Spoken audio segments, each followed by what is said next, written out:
This is the Ford Theater, a full hour of radio drama. Our play this afternoon is the famous Broadway and motion picture hit, The Front Page. What happened? I'll tell you what happened. Hildy Johnson quit. What do you mean quit? He's a fixture on the Examiner. He goes with the woodwork. All right, but I'm telling you, Hildy's quitting those papers and getting married. I don't believe it. Anyway, I know that managing editor of his, Walter Burns. He'll do anything to keep Hildy. He'll stop that marriage if he has to kidnap Hildy at the altar.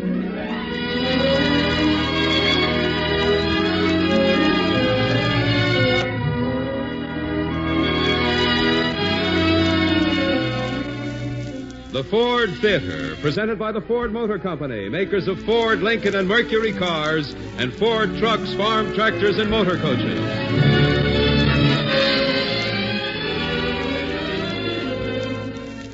In the past 3 generations, millions of Americans have learned to rely on Ford products. For 3 generations, Ford has led the way in the development of more dependable, more economical transportation. Today, in the 3rd generation, more than 8 million Americans prefer Ford products. They know from experience you can depend on Ford. As spokesman for the Ford Theater, may we present the distinguished playwright, producer, and actor, co-author of State of the Union and Life with Father, Howard Lindsay.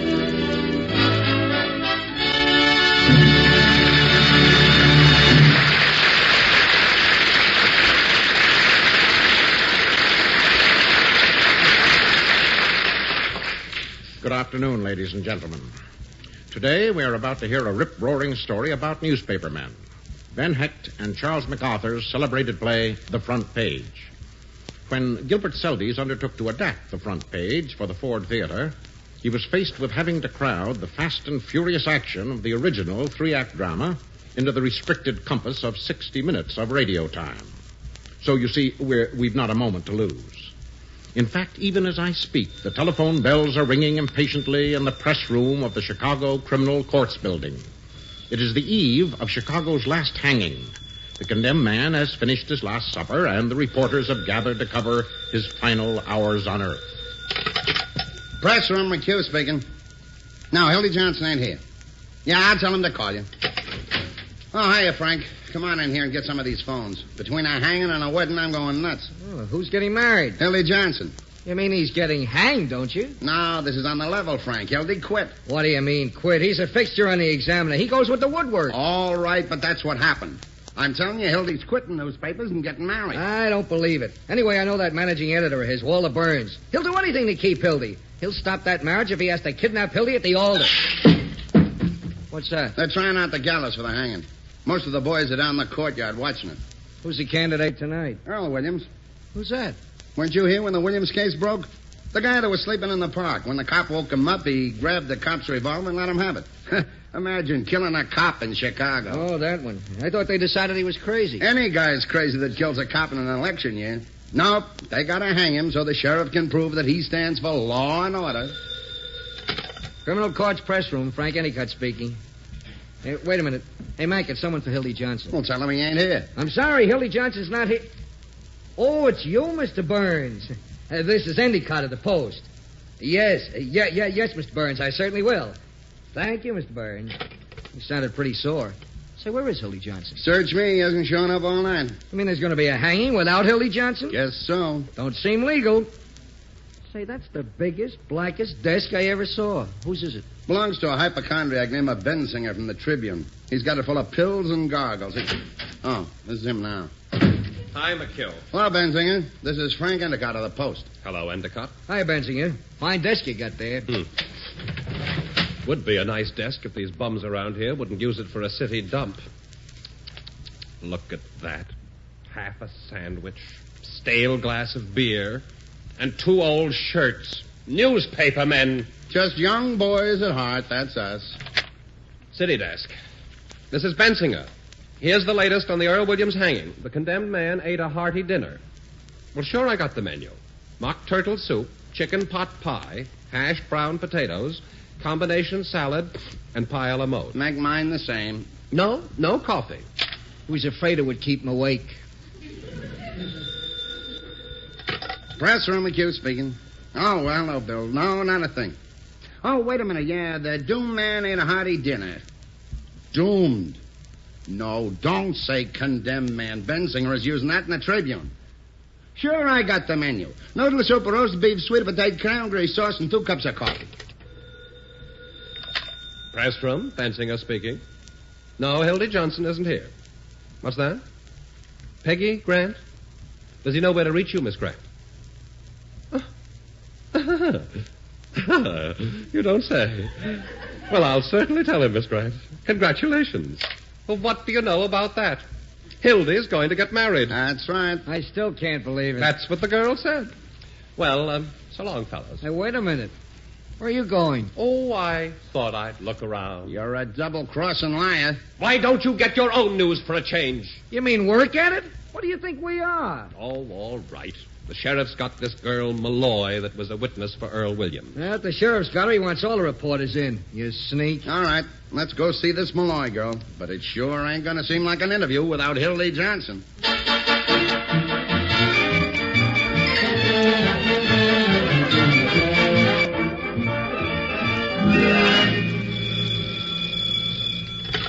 Sheriff speaking. Yes, Mr. Mayor. No, you needn't worry about that, Mr. Mayor. Not a chance. No reprieve. Yeah, on schedule, 7 o'clock. No, Mr. Mayor. Yeah, they're bringing in one more crazy doctor. Yeah, that's the word, an alienist. Well, he can't do nothing. No, the governor's gone fishing. Went this afternoon. Oh, we'll swing Earl Williams all right. Thanks, Mr. Mayor. We'll be on top next Tuesday. Goodbye, Mr. Mayor. Send the boys from the newspapers in. Well, Hello, Sheriff. Now, boys, you're always writing me. Look at this.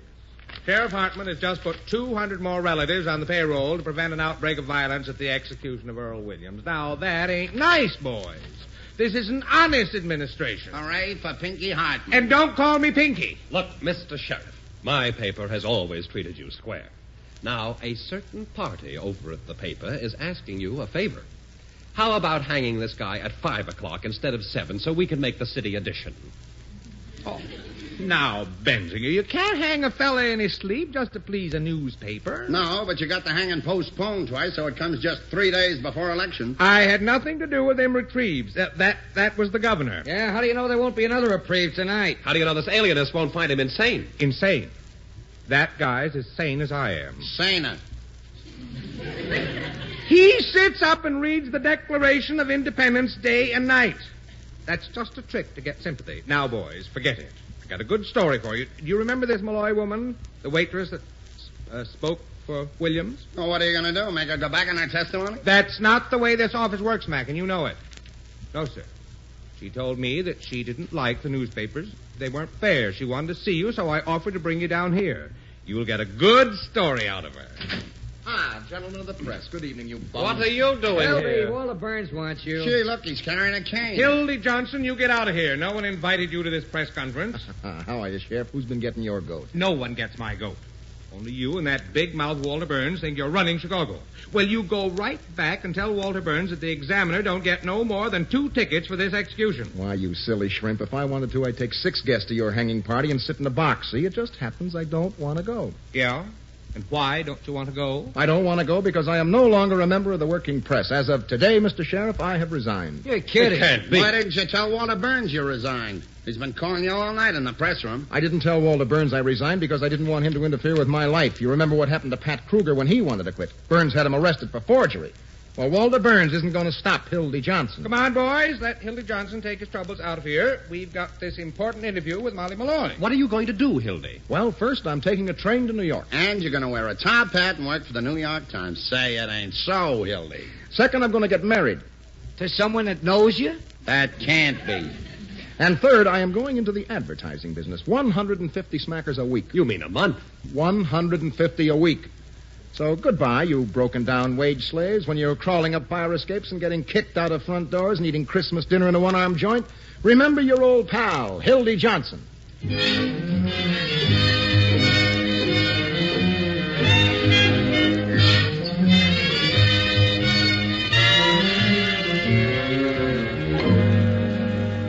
Right in here for the interview, boys. Miss Malloy, here are the reporters. Hello, Molly. Ham and eggs and coffee. Hiya, Molly. I hardly know you outside the busybody lunchroom. I wanted to talk to you guys. Gonna pay a call on Williams? He's right next door. Better hurry up. He hasn't got all night. Oh, yes, he has. Say, Molly, those are pretty roses you sent Earl Williams.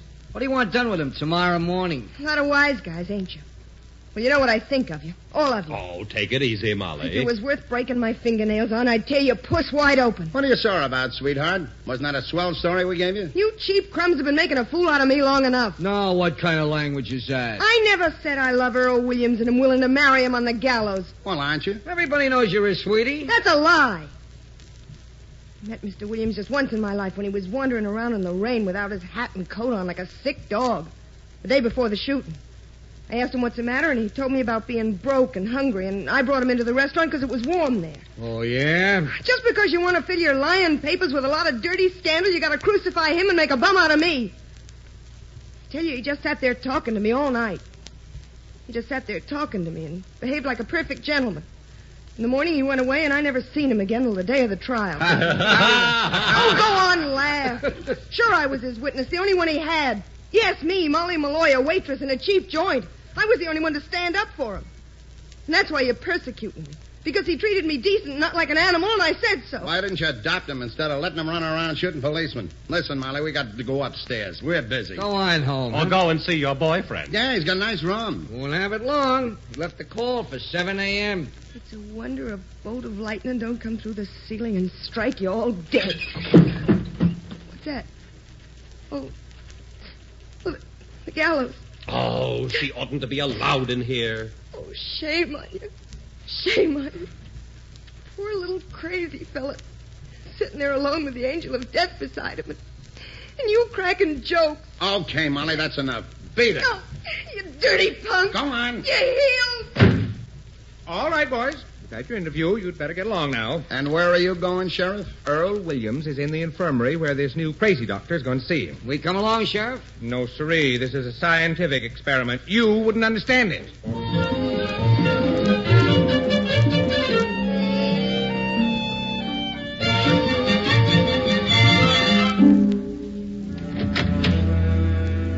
Come in, Williams. Thank you, Sheriff. You know, there's no use going through this. Now, my boy, don't make a fuss. This is Dr. Egelhofer. I feel okay. You are Earl Williams, yes? Tell me, Mr. Williams, you know what is going to happen? Yeah, I know. Ah, good. And you don't care? No, I don't care. You should. That policeman you killed in cold blood, he cared. Mr. Sheriff, you will please to be silent. I didn't kill him in cold blood. I was sleeping in the park. I was having a nightmare, and he woke me up, and I was scared. Ah, now we have it. What was this nightmare? I don't remember. Naturally, you are suppressing this because you do not wish to remember it. I didn't think it was important. Perhaps we could bring this into your memory if we could repeat the events. So, now, Mr. Sheriff, I think we will have what you call a reenactment of the crime. Mr. Williams, you were sleeping on a bench in the park. So, you lie down on the couch there, and I will be the policeman. What you call a cop. And this cop, he has his revolver. I have no revolver. We can get a revolver, Mr. Sheriff? Oh, sure. Good. Now, Mr. Williams, of course, we will not wait for you to fall asleep and have a nightmare, but lie down, and then suddenly I will come and wake you up, and then you must do everything just as it was before.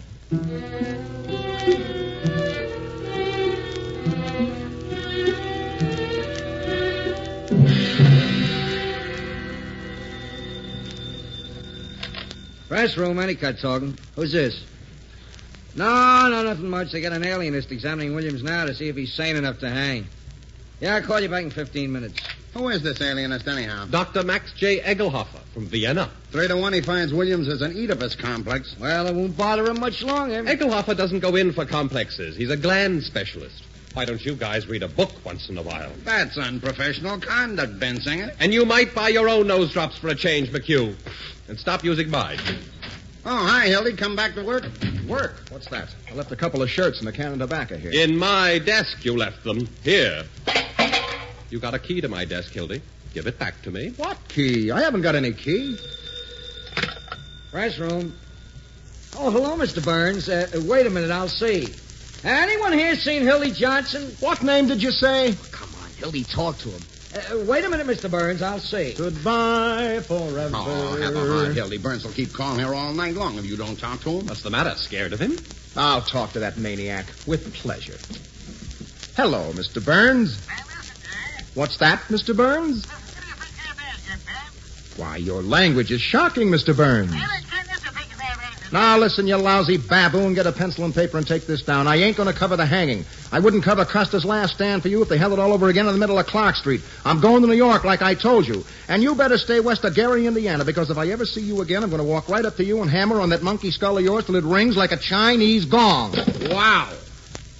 And that, boys, is what is known as telling the managing editor. I'll say it is. Oh, boy. And I hope that every one of you will do as much when your time comes. Walter Burns certainly sounded sore. That lousy snake. He tried to bust up my marriage. How did he do that? Tried to get me drunk this afternoon, then he got that gangster taxi driver of his and started to drive me all the way to Milwaukee. But I got a flat and I beat it. Now Burns says I can't quit without notice. What am I, a hired girl? You're just the best reporter Walter Burns ever had. Yeah, Hildy. I've heard you say so lots of times. I'd like to work for Walter Burns sometime. Yeah? Well, Bensinger, run right over and try to get my place. I won't stand in your way.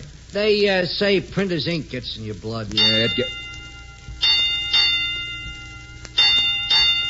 Say, that fire, Kedzie and Madison, ain't it? There's a big school out there. Well, who's in school this time of night? What do you care anyway, Hildy? Well, I just thought it might be a good fire, that's all. Well, so long, boys. And if that's Walter Burns again, you know what to tell him. Press room, McHugh speaking. Who? Oh, wait a minute. Hildy. It's a girl named Peggy Grant. It's my girl. Hello, darling. Why, what's the matter? Oh, but listen, sweetheart, there isn't anything to cry about. But listen, I had business to attend to. Oh, I just dropped in here for 1 second. I couldn't go away without saying goodbye to the fellas. But listen, darling, Yes, I've got a taxi waiting. I've got him right in my pocket, honey. 2 lowers on the 11:15. Oh, now, if you talk like that, I'm going to go right out and jump in the lake. I swear I will, because I can't stand it. Listen. We're listening. Darling, I love you. What's that? Someone shot. Someone shot. Wait a minute, darling. Hold the wire. After him, boys. Oh, Williams got away. Oh, Williams got away. Earl Williams got away, darling. Earl Williams, the murderer. Down the courtyard, boys. Come on. But don't you understand, Peggy? It's a jailbreak. It's the first time in 15 years. Wait a minute. Examiner, give me Walter Burns, quick. Hello, Walter. Hildy Johnson. Hawk that at you, big baboon. Earl Williams has just slammed out of the county jail. Yeah. What? Oh, yeah, well, I'll take the next train. Don't worry. I'm on the job.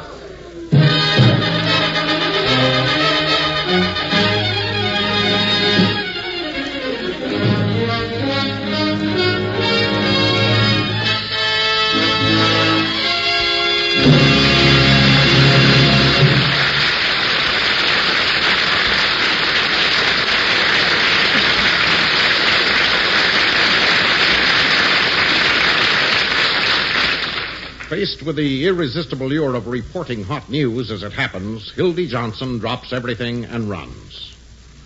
While the urgent reporters of the Chicago Press rush to their telephones with news of the dramatic jailbreak, let us turn over our microphone very briefly to a reporter with interesting information from Detroit. He is Kenneth Banghart, speaking for the Ford Motor Company. There's certainly a great difference between the press room in our play today and the showroom of a Mercury dealer. But for the past 10 days, the Mercury showrooms have been almost as excited as the press room and much more crowded. For the last 10 days, the all-new 1949 Mercury has been on display, and the crowds and excitement have been remarkable. Day after day, thousands of people have visited Mercury showrooms from coast to coast to see the all-new Mercury. And the visitors have been enthusiastic over the new car because they saw not just a so-called new model, not just a facelifting job, but the all-new 1949 Mercury. People have been pleased by the new features of the car. The powerful new V-type 8-cylinder engine, designed and built exclusively for Mercury. The new springing, the new super balloon tires, the new arrangement of the dashboard, the new visibility, the new comfort and style of the interiors. And they've been enthusiastic about the all-new beauty of the Mercury, the new graceful styling, the flowing lines, the impressive big car beauty. It would be impossible to say exactly how many people have seen the 1949 Mercury so far, but reports from the nationwide organization of Mercury dealers indicate that hundreds of thousands of people have seen it and liked it. If you have not seen the all-new Mercury yet, go see it. It's a car you should see, with new beauty, comfort, and performance. A car built to give you what you want. All-new driving and an all-new sense of pride in owning a big and beautiful car. See, not a new model, but the all-new 1949 Mercury.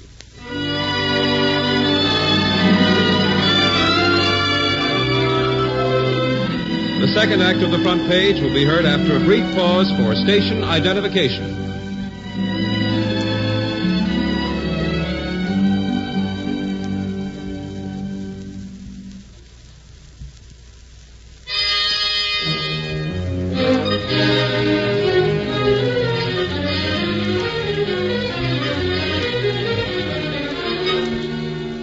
Act 2 of the Ford Theater's presentation of the front page.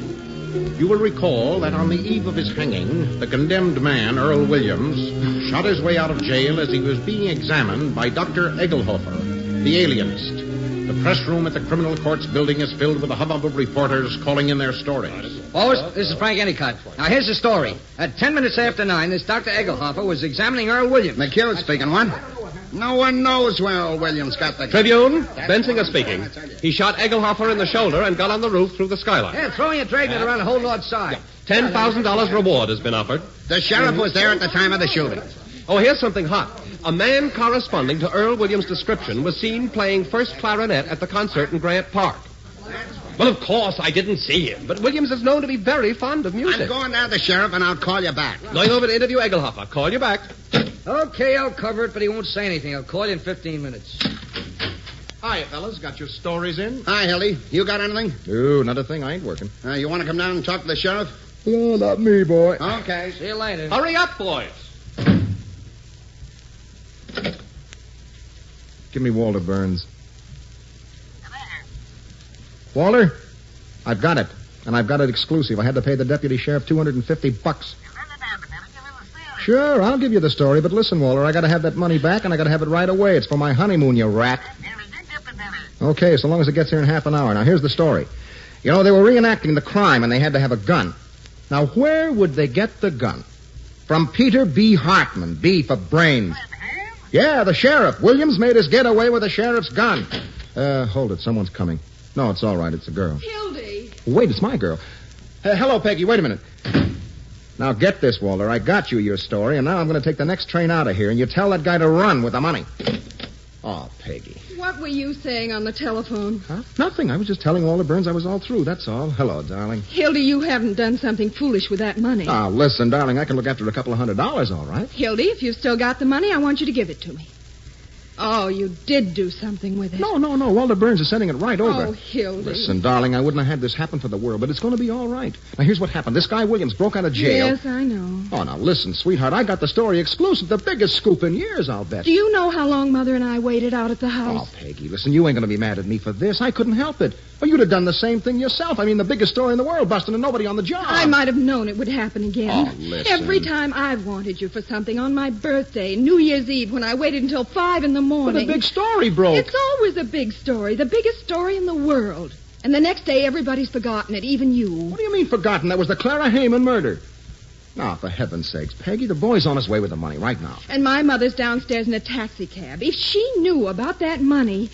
Oh, it's all we've got in the world, Hildy. Oh, gee, Peggy, you make me feel like a criminal. It's all that Walter Burns. Oh, I'll be so glad when I get you away from him. You simply can't resist him. Oh, for heaven's sakes, Peggy, I've told you what I think of him. I wouldn't raise a finger if he was dying. Now, look, darling, I'll tell you what you do. You go on over to the station and get the baggage checked. Now, here are the tickets. Change them for the 12:40. Now, Hildy, I'll be along in 15 minutes, maybe sooner. You won't be late. Peggy, I never missed a train in my life. Here, now, you run along. Oh, here's Max. My girl, Max. She's just going. Glad to meet you. How do you do? Give me the city desk. McHugh speaking. Here's the latest on the Williams escape. The mayor is going to make the sheriff resign and kick him off the ticket for next Tuesday's election. Well, sure he can do it. Yeah, I'm going down to the mayor's office right now. Call you back. Hey, Hildy, you want to come down to the mayor's office with me? What? No, thanks, Mac. I'm off the story. I got to wait here for some money. Give me Walter Burns. Walter? Nothing new. Where's my money? My $250. Why'd you tell him to take a taxi? Well, they're waiting for me. My girl and her mother, and I've got to get that train. Now, listen, Walter. If I haven't got my money in 10 minutes, I'll give this story to every other paper in town.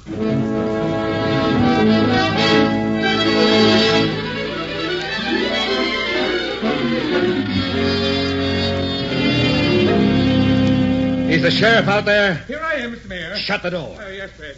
Gosh, Fred, I'm sure sorry. Pete, there's one thing I've got to know. Did you actually give Williams that gun yourself? Well, the professor asked me for it. I didn't know what he wanted it for. I thought it was something scientific. I couldn't believe it. I can't believe it. Your own gun, loaded, too. Now, listen, Fred, nobody else knows about it. Pete, I've got a mighty unpleasant task to perform. Now, listen, Fred, you're just going to get me rattled. 2 years ago, we almost lost the stockyard boat on account of that story you told at the picnic. Why harp on that now? Now you come along with another one of your moron blunders, the worst of your whole career. Listen, Fred, stop worrying, will you? Just do me a favor and stop worrying.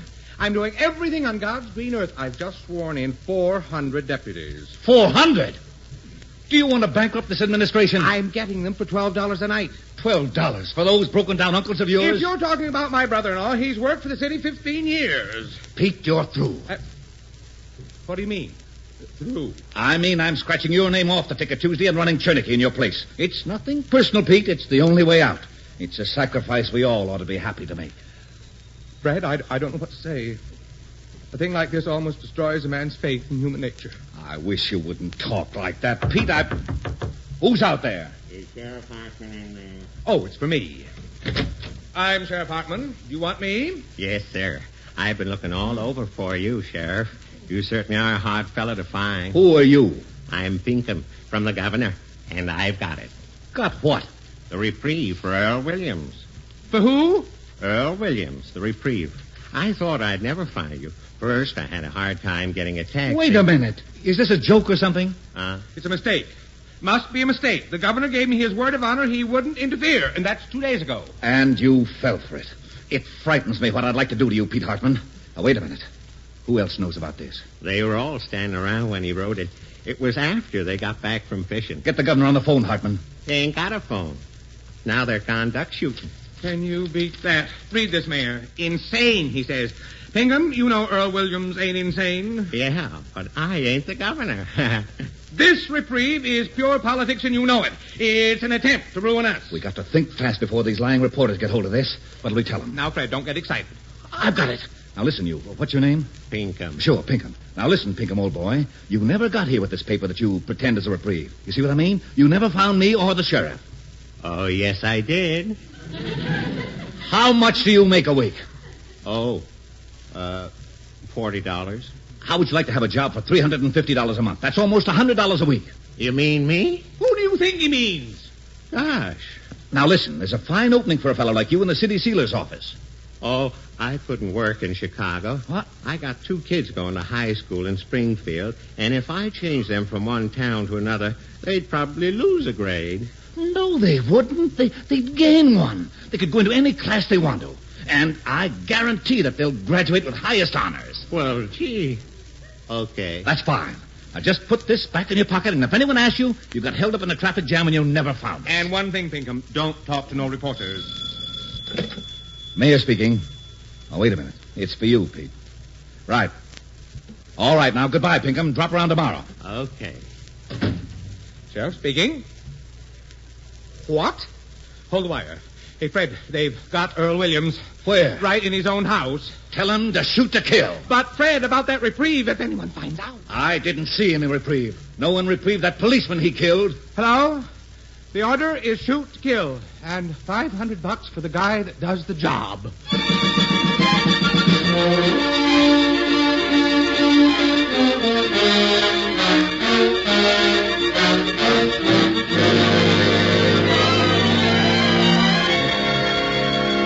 This is Hildy Johnson. Give me Walter Burns. Well, where is he? Oh, Duffy. Listen, did Walter send that boy out with the money for me? Well, Duffy, tell him to hurry. What was that? Somebody at the window. I'll call you back, Duffy. Hang on there. I'm coming. You. Hey, come on in here. I'll help you. There you are. Earl Williams. I surrender. I couldn't hang on to the drain pipe anymore. Put down that gun, Williams. It ain't loaded. I fired all the bullets already. Oh, give it to me anyway. Now get away from that window. Did anyone see you come in here? I don't think so. I don't care. I'm not afraid to die. See, that's what I was telling the doctor when he made me take the gun. Shut up a second. Let me think. Scaring me, trying to make out I'm a gangster with a mob, telling me I got a complex. I didn't go to shoot anyone. They kept waking me up and scaring me, and the gun is right there. Be quiet. I want to find a place to hide you. No, I don't want to hide anymore. Take me back and hang me. No, wait right here. What an angle. 12,000 cops looking for you when you walk right into my arms. Duffy, this is Hildy again. Tell Walter Burns to get over here this minute. It's a matter of life and death. Tell him I've got the greatest exclusive that ever hit the front page. Now, let's see, Williams. What are we going to do with you? Earl Williams. Hello, Molly. Well, that's done it. Shut that door, Molly, quick. And lock it to make sure no one else comes in. Now, look, you two, we've only got a couple of minutes. All the reporters are out with the sheriff's men, but they'll be back. Now, we've got to find a place to hide, Earl, before they do. Thank you for those roses, Molly. Oh. Forget the roses. We've got to hide you. You're the only person that sent me anything. How did you get here? I came down the drain pipe. I didn't mean to shoot that doctor. What are you going to do? Oh, I don't care anymore. You've got to hide. If you'd stop jabbering about roses. You were wonderful to me, Molly. Me? Yeah. I think you're wonderful. I wrote out a statement, and when I'm dead, people will know. I said you were the most beautiful character I ever met. Yeah? Look, they'll be coming back any minute. Hey, Williams, this roll-top desk. Can you get in here? I don't want to hide. Molly, give us a hand here. Get those things to one side. Gargles, nose drops, aspirin, antiseptic. Oh, Bensinger's got a whole drugstore here. Now, Williams, get in there. Earl, go on. Get in there, please. But they'll find me anyhow. Now, look, I'm going to lower the top, but I'll leave you a little air. I'll be right here, Earl. I won't leave you. Keep dead quiet. Don't even breathe. Well, he's safe for a while, anyway. Uh-oh. There they are. Now get this, Molly. If the boys get suspicious, get over by the door. Say that you know where Williams is and then run. What for? They'll chase you, and as soon as they're gone, I'll get Williams away. Well, I don't know, but I'll try. All right, keep your shirt on. Hey, what's the idea? Yeah. Oh, it's you boys. Come in.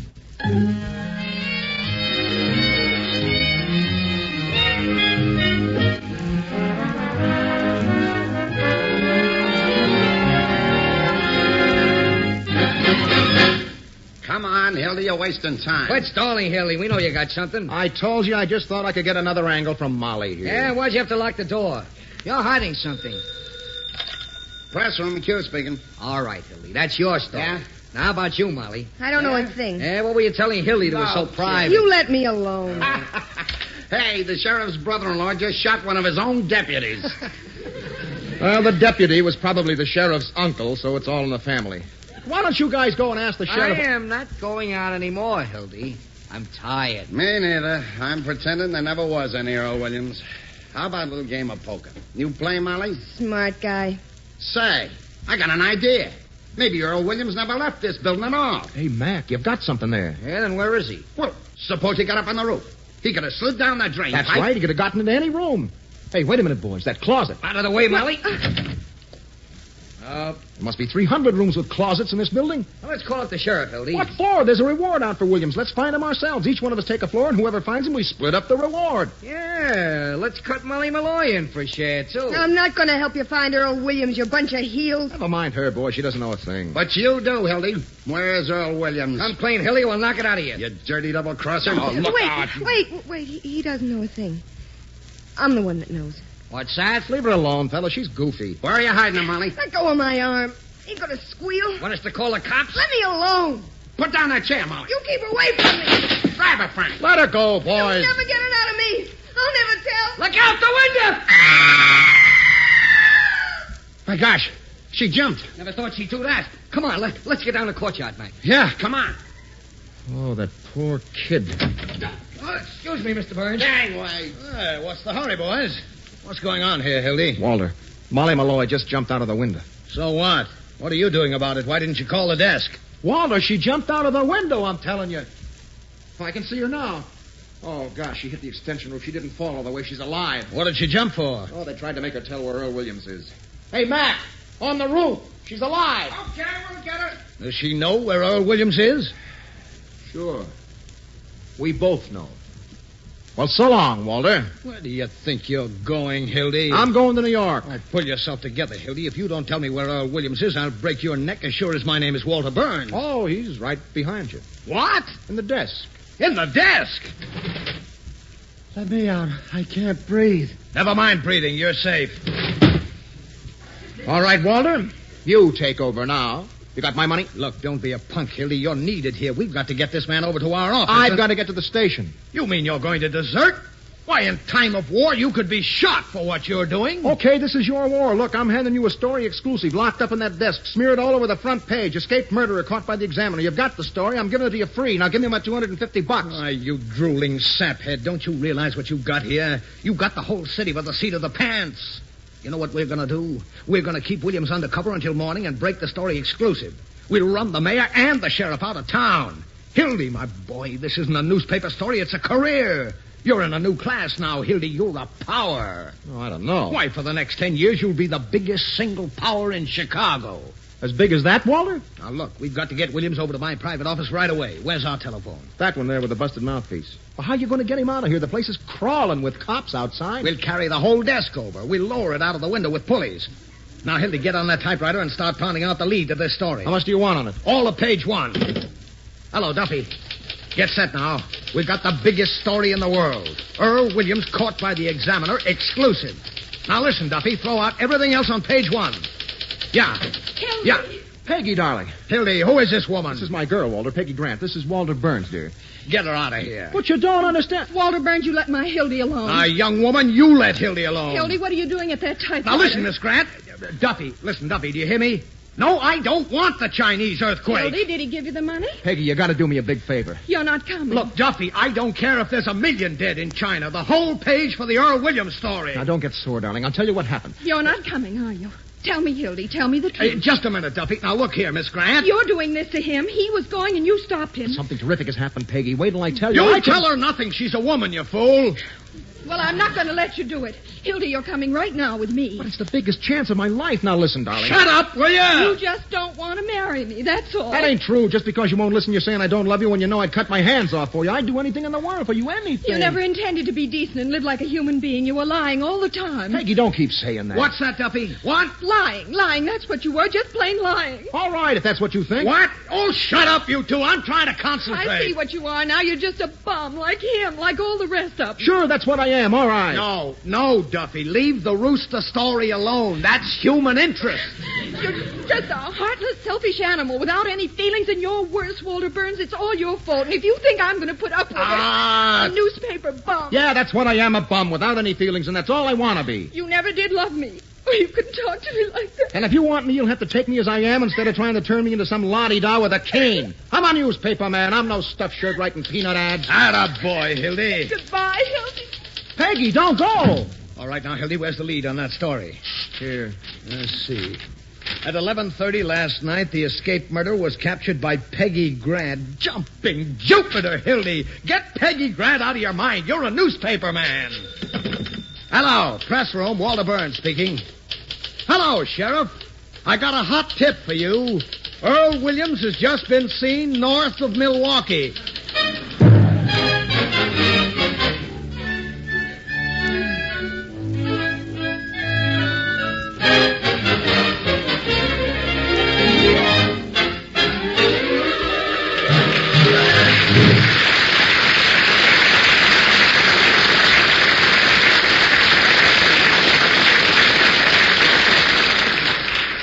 As the curtain falls on Act 2 of the front page, it leaves us, quite properly, very much up in the air. While the wanted murderer, stuffed away in the top of the huge roll-top desk, is suffering the torments of mental anxiety and physical cramps, let us stretch our legs for a brief moment and lend an ear to another exclusive front-page story under the byline of Kenneth Banghart. It was 10 years ago, in 1938, that the Mercury was first introduced to the American public. And in the decades since, Mercury has grown steadily in popularity, until today hundreds of thousands of motorists drive and depend on Mercuries. The Mercury has proven itself in years of fine performance in every climate and under every condition. Today there is a new Mercury, not just a new model, but the all-new 1949 Mercury. To its proven dependability and fine engineering, Mercury has added all-new beauty, comfort, and performance. From headlight to tail light, Mercury has been newly planned, designed, and built. It has a powerful new 8-cylinder V-type engine made exclusively for Mercury, new chassis, new springs and brakes, new super balloon tires and wider, safer rims, new interiors, even new door handles. But above all, the 1949 Mercury has new beauty, graceful designs, sweeping lines, imaginative styling. The all-new Mercury was created to give you all-new driving and an all-new sense of pride in owning a big and beautiful car. The 1949 Mercury is now on display in your community. Go and see it. See how new a car can be. See not a new model, but the all-new 1949 Mercury.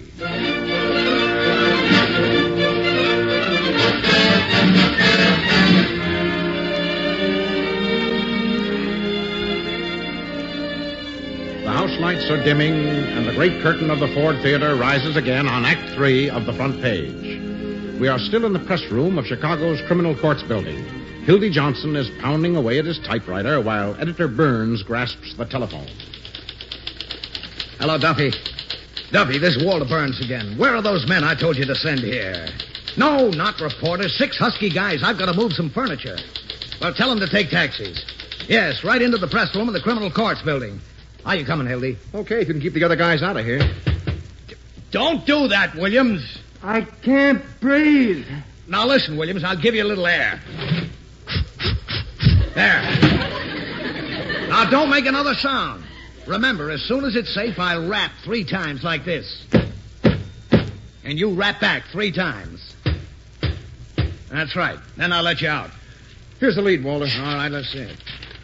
While hundreds of Sheriff Hartman's paid gunmen stalked through Chicago shooting innocent bystanders, Earl Williams was lurking. You call that a lead? Doesn't the paper get any credit at all? I'm putting the Examiner in the second paragraph. Who the heck is going to read the second paragraph? Now, get this, Hildy. Here's the lead. The Chicago Examiner again rode to the rescue of the city last night in the darkest hour of her history. Earl Williams, the murderer who leaped snarling from the gallows upon the flanks of the city, was captured single-handed. I got it. That's it. That's more like it. The door's locked again. Oh, that's Bensinger. Walter. That's his desk. What's his name again? Bensinger. Open the door. All right, just a minute. I'm coming. Well, hello, Bensinger. I thought I recognized your voice. What's the idea, locking door? Oh, hello, Mr. Burns. It's quite an honor having you come over here. Well, I like to keep in touch with good young newspaper men. I just came in to get some antiseptic out of my desk. Excuse me? Quite a coincidence, isn't it, Hildy? Yeah. How do you mean? Well, I was just talking to Hildy. As a matter of fact, we were talking about you at the office this afternoon. Oh, is that so? Mm-hmm. Nothing detrimental, I hope. Excuse me, Mr. Burns. I want to get into my desk. That was one swell story you had in the paper this morning, Bensinger. Well, I'm glad you think so, Mr. Burns. Did you care for the poem? The poem? Oh, yes, the poem was great. I got a big kick out of that. Oh, did you like the ending? And all is well outside his cell, but in his heart he hears the hangman calling, and the gallows falling, and his white-haired mother's tears. It's heartbreaking.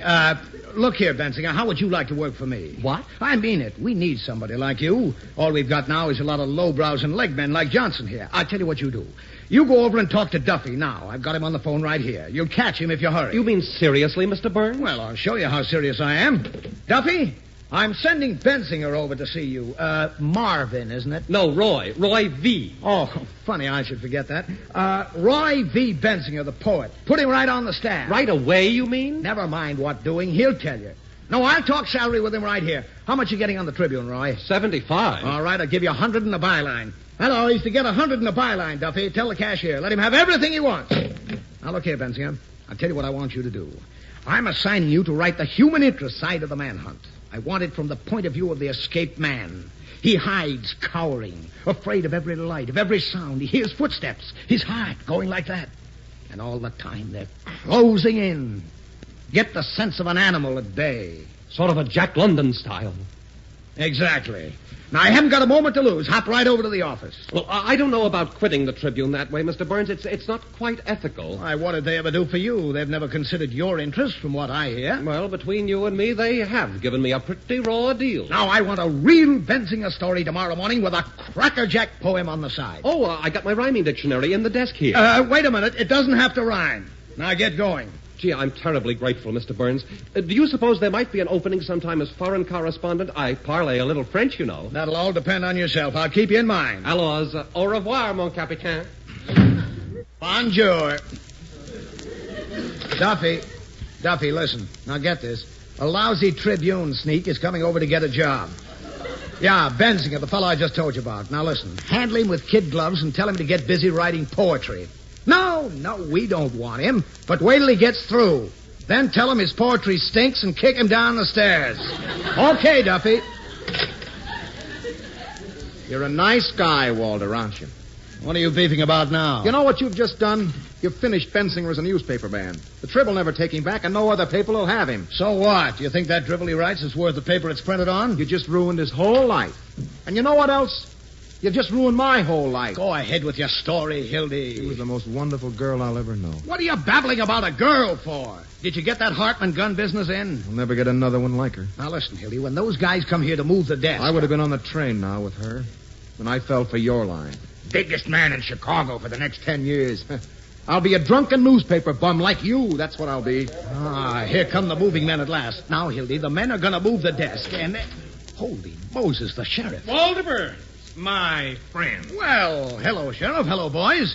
You're McHugh, aren't you? Hiya, Mr. Burns. Cooking up a story with your star reporter? Why, no, I just dropped around to say goodbye to Hildy. Hildy's quit, you know. Sheriff, Frank and I saw Hildy Johnson in here with the door locked on that Malloy girl. They both know where Earl Williams is. One side, please. Hold him, Sheriff. He's trying to get away. Just a minute there, Hildy. Now, Sheriff, unless you have a warrant for my reporter... You can't bluff me, Burns. Let me go, fellas. My girl is waiting. I'll let you go when you tell me what you know about Williams. I don't know anything about Williams. All right, then I'll just have to arrest you. You will what? Stop it. Sheriff, a gun. It fell out of Hildy's pocket. So, carrying a gun. Hey, Walter. I'll take that gun. Where did you get this? I've got a permit to carry a gun. Not this gun. Now, look here, Sheriff. That's my gun. Oh, is it, Mr. Burns? Well, this happens to be the gun that Earl Williams used tonight. What's that? Whose gun? Oh, nonsense, Sheriff. Are you trying to make me out a liar? I know my own gun, don't I? Your gun, Sheriff? You got this gun from Earl Williams. Hildy, where is he? You leave my reporter alone, and Sheriff. And if you don't tell me in 2 minutes, I'll arrest both of you. Now, Sheriff, my paper is not going to obstruct justice or aid criminals. You know that. Burns, you'd drown half the population of Chicago if you thought you could get an exclusive story. Now, where is Earl Williams? You know where he is. Hartman, you are a cockeyed liar. What was that? From inside the desk. They got Williams in there. Yeah, I knew it all the time. That's why I came here. Stand back, everybody. Get out of the line of fire. Sheriff, the man is harmless. He hasn't got a gun. I'm not taking any chances, Hildy. City desk got a flash. It's a flash for you. Get on the phone, Hildy. Give it to the desk. It's our story. Don't choke yourself with your story, Walter. I'm not going to see an unarmed man shot. Now, look here, Sheriff. I'm going to open this desk and stand in front of it. If you're going to shoot Williams, you'll have to shoot me first. Go ahead. Go on. Shoot me. Gotcha, Williams. City desk. Sheriff has just caught Earl Williams hiding in the criminal courts building. Yes, Give me a rewrite, man. Williams tried to shoot it out with the cops, but his gun didn't work. Duffy, this is Walter Burns. The Examiner, after capturing Earl Williams, has just turned him over to the sheriff. A well-dressed society woman gave the tip on Earl Williams' hiding place. Those sweetheart of Williams double-crossed him and informed the police. Yeah, Come on, Burns. You and Hildy down to my office. For what? For harboring a criminal and obstructing justice. We've got witnesses this time, and we're going to throw the book at you and your paper once and for all. Mac, do me a favor. Get out, Hildy. I'm busy. Please, Endicott, will you? What do you want, Hildy? Call this number, will you? It's my girl. Tell her they're going to send me to jail. And tell her if she'll marry a jailbird, I want her to wait for me.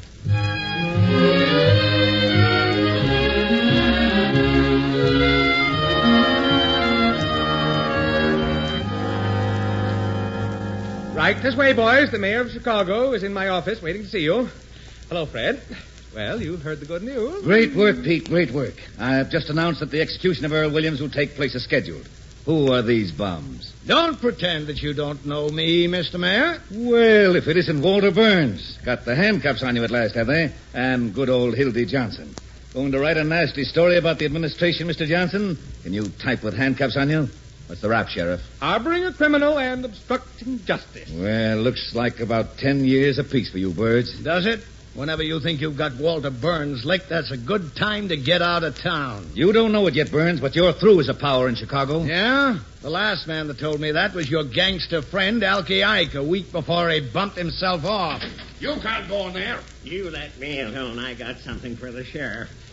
Here's your reprieve. Who are you? You remember me. I'm Pinkham from the governor's office with the reprieve. Get out of here. I won't. Here's your reprieve. Reprieve? What reprieve? The reprieve from the governor for Earl Williams. They wouldn't take it from me when I was here before. Get out of here, you. Who wouldn't take it from you? They started writing, bribing me, but I don't want to be city sealer. Who's they? Them. The mayor and the sheriff. Oh. Well, what do you know, Walter? Hanging an innocent man to win an election. That's a lie, Hildy. I never saw him before in my life. He's an imposter. It's murder, that's what it is. Mr. Burns, that's absurd on the face of it. He's talking like a child. Happened again. An unseen power. Why, if this unfortunate man Williams has really been reprieved, I personally am tickled to death, aren't you, Pete? Well, sure. Go on, Mayor. You'd hang your mother to get elected. Well, that's a fine thing to say, Johnson, about anybody. Now, look here, Burns. You're an intelligent man. Just a minute. All right, Mr. Pinkham, let's have your story. Well, Mr. Burns, I've been married for 19 years. Well, just skip all that. Take those handcuffs off the boys, Pete. That wasn't at all necessary. I was just going to. I can't tell you how badly I feel about this, Burns. There was no excuse for Hartman flying off the handle. I was only doing my duty. That there wasn't anything personal. Sheriff, this document is authentic. Earl Williams, thank heaven, has been reprieved. And the Commonwealth of Chicago has been spared the painful necessity of shedding blood. Save that for the Tribune. Come on, Hildy, up to the press room. We've got work to do.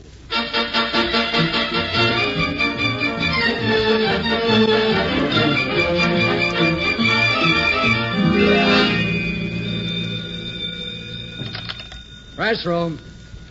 Yeah, Charlie, that's right. Reprieve at the last minute. Now, here's the angle. The governor held it up just to embarrass the mayor. Hey, Bill, Yeah, get that's this. right. The mayor had the reprieve all the time, but he thought it was a forgery. Now, put this in. Wait a minute. I don't want Walter Burns to get this. Call you back.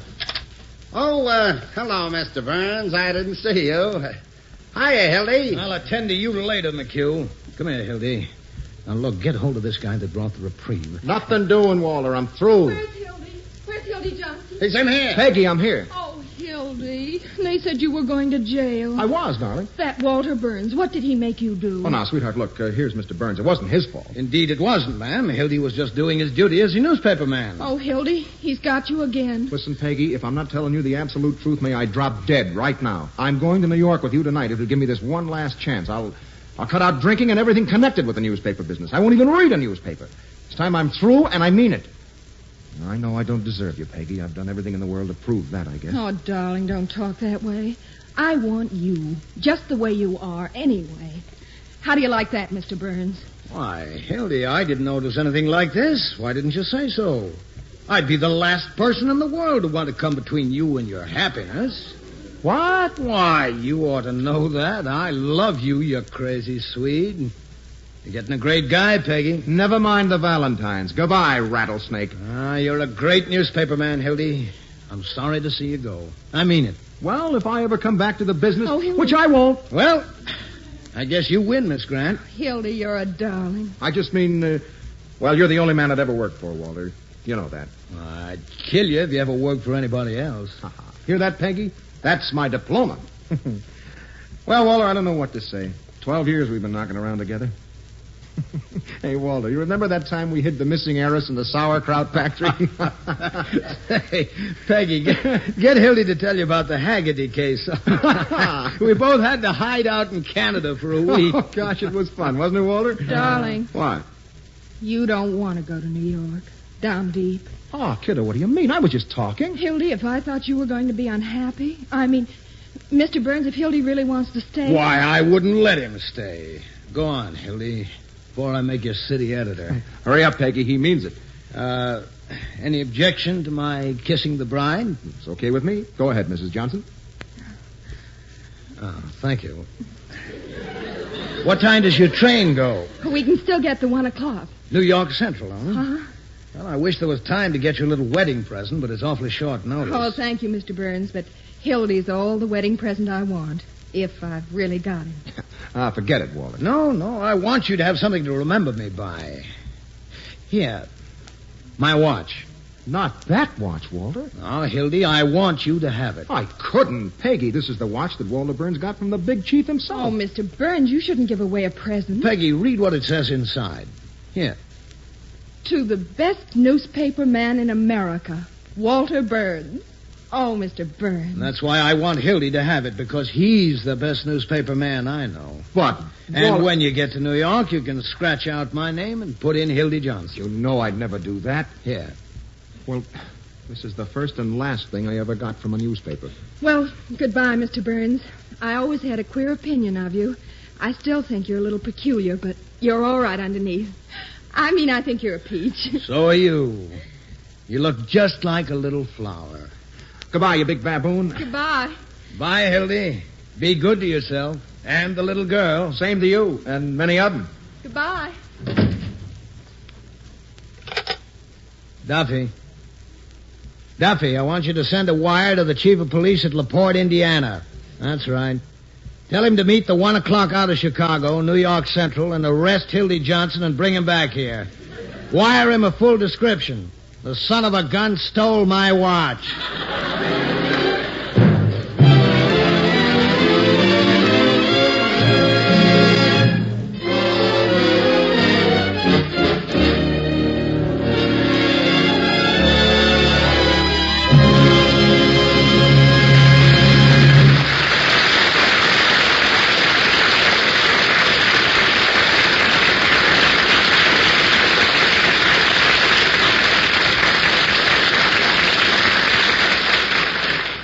And that, ladies and gentlemen, is one of the most famous last act curtains in the modern American theater. It is served this afternoon to bring down the house again upon the final scene in that celebrated play, The Front Page, which we have been privileged to present on the Ford Theater. Our Hildy Johnson today was one of radio's most talented young actors, John Larkin. Walter Burns was played by Everett Sloane, whose outstanding work is familiar to you through radio and the Broadway stage, and soon to be featured in the forthcoming picture, Lady from Shanghai. Ed Begley appeared as the mayor, Ted Osborne as the sheriff, and Mary Patton as Peggy. Next Sunday afternoon, we will bring you another famous play, Counselor at Law, by Elmer Rice, the engrossing story of George Simon, a great criminal lawyer. The Ford Motor Company offers you a cordial invitation to join us again then. The Front Page was written by Ben Hecht and Charles MacArthur, adapted for radio by Gilbert Seldes, and edited by Howard Teichman. The musical score was composed and conducted by Lynn Murray, and the entire production was under the direction of George Zachary. Other players heard today were Ted DeCorsia as McHugh, Carl Eastman as Endicott, Alan Hewitt as Bensinger, Mitzi Gould as Molly Malloy, Carl Swenson as Earl Williams, and Daniel Ocko as Pinkham. Sound by Jerry McGee and Frank Loughran. Studio engineer, Ed Whittaker.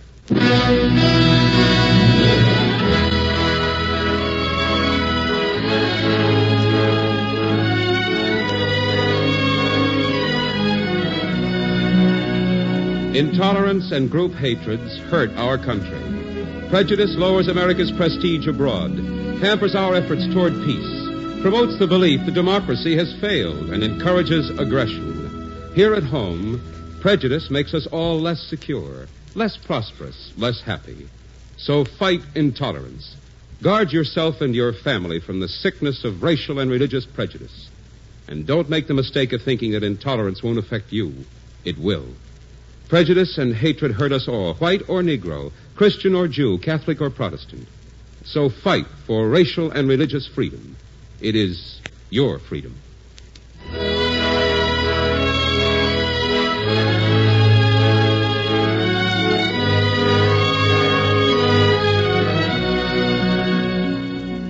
Next week, Counselor at Law. The Ford Theater is presented by the Ford Motor Company, makers of Ford, Lincoln, and Mercury cars, and Ford trucks, farm tractors, and motor coaches.